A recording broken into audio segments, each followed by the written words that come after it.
অমল ঠিক করে দাঁড়াতে পারছে না।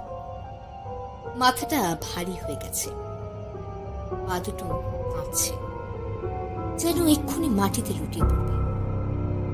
সে কতক্ষণ পড়েছিল মনে নেই। চারদিকে অন্ধকার। অমলের মনে হচ্ছে সে এক্ষুনি পড়ে যাবে। এই অন্ধকারে গাছগুলোকে দেখাচ্ছে বড় বড় দৈত্যের মতো। অমলের হৃৎপিণ্ডটা ধস করে উঠল। অমল মনে করল খানিক দূর এগোতে পারলেই লোকজনের সাড়া পাবে নিশ্চয়ই। আর ট্রাম ও বাস বন্ধ হলেও ট্যাক্সি পাওয়াটা তো অসম্ভব নয়। হঠাৎ অমল একটা দূর থেকে আলো দেখতে পেল। ঘর ঘর ঘর ঘর শব্দ করে তার দিকেই যেন এগিয়ে আসছে। অমল একটু অবাক হলো। এত রাতে বাস, কিন্তু সে আর বেশি কিছু ভাবল না। বাসে উঠে পড়ল। বাসে উঠে দেখল বাসে কোনো প্যাসেঞ্জার নেই। অমল, বাসের ড্রাইভার আর কন্ডাক্টর। আর এত রাতে প্যাসেঞ্জার না থাকারই কথা। বাসের ফুপু বাজছে আর বাজছে, কানে যেন ঝালা ফালা হয়ে গেল। ড্রাইভারকে বারণ করে দাও, পথে লোকজন নেই, গাড়ি নেই, তবু এত হর্ন বাজাচ্ছে কেন? কন্ডাক্টর কিছুই বলল না, অমলের দিকে তাকিয়ে। শুনছো, হর্ন দিতে বারণ করো।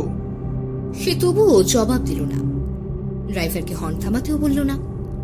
অমল মনে মনে ভাবল, লোকটা সত্যি সত্যি কানা বা বোবা নাকি?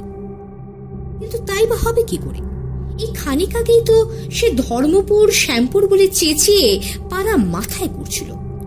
এরা কি ভেবেছে যে এদের ভেপুর আওয়াজ শুনে কি সবাই ছুটে আসবে, বাসে প্যাসেঞ্জার হয়ে বসবে? মনের ভিতর কেমন একটা অজানা ভয় জাগল যে কন্ডাক্টর কেন তার কথার জবাব দিচ্ছে না। কন্ডাক্টর কেন ক্রমাগত ভেপু বাজাচ্ছে? তোমার ভাড়ার পয়সা নাও।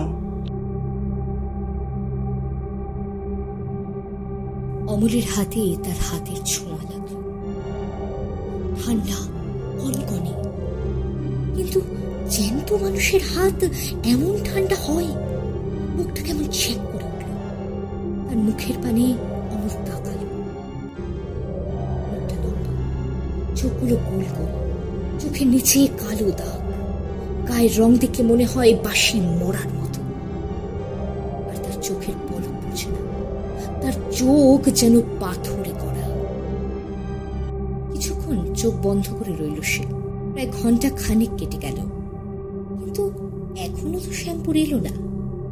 আরে কি, বাসের মধ্যে ৫-৬ জন লোক কখন উঠল? যতদূর মনে আছে বাস এখনো একবারও থামেনি। তাহলে এরা বাসে উঠল কি করে? সকলের মুখের পানে তাকিয়ে এসে দেখল সব মুখগুলো মরার মতো স্থির, নির্বাক। সব চোখে পাথরে দৃষ্টি, কিন্তু তারা সবাই অমলের দিকে চেয়ে আছে। সেই চাহনি দেখলে গা ছমছম করে, দেহের রক্ত ঠান্ডা হয়ে যায়। গাড়ি ঠিক তেমনই ছুটছে, কিন্তু তখনও শ্যামপুর আসেনি। মনে হলো শ্যামপুরে না, সোজা জমালয়ে চলেছে। সমস্ত গাড়ির ভিতর একটা দুর্গন্ধ ভেসে আসছে, যেন বাসি মরার মতো। অমলের সর্বাঙ্গ কাটা দিয়ে উঠল, বুকের কাছটা শিউরে উঠল। আর থাকতে পারল না সে, চেঁচিয়ে উঠে বলল, এই কন্ডাক্টর, গাড়ি থামাও। কন্ডাক্টর কোনো সাড়া দিল না, গাড়ি থামাবার চেষ্টাও করল না। এই কন্ডাক্টর, থামাও গাড়ি। কিন্তু কোনো ফল হল না। গাড়ি যেমন চলছিল ঠিক তেমনই চলছে। এবার কন্ডাক্টরের কাছে গিয়ে তার দেহে নাড়া দিতে গেল অমল, কিন্তু তাকে ছুঁতে পারল না। গাড়ি থামাও, গাড়ি থামাও, জলদি থামাও। হে ড্রাইভার। ড্রাইভার এতক্ষণ পর অমলের দিকে মুখ ফেরাল। সে মুখে মাংস নেই, পুরো একটা কঙ্কাল। গাড়ির ভিতরে অট্টহাসির আওয়াজ আরো বেড়ে উঠল। সে ভীষণ অট্টহাসি শুনতে শুনতে অমল জ্ঞান ফেরার পর অমল দেখল নিজের বাড়িতে শুয়ে আছে পাশে মা বাবা। তুই রাস্তার মধ্যে অজ্ঞান অবস্থায় পড়েছিলিস, পাড়ার কিছু ছেলেরা এসে তোকে দিয়ে গেল। কি হয়েছিল তোর কালকে? অমল সব ঘটনা বলল তার বাবাকে। না না, ওইসব তোর কল্পনা। তোর জ্বর ছিল, তাই ওই সব ভুলভাল স্বপ্ন দেখেছিস। অমল আর কিছু বলল না, মনে মনে ভাবল কিন্তু সত্যিই কি এটা স্বপ্ন ছিল?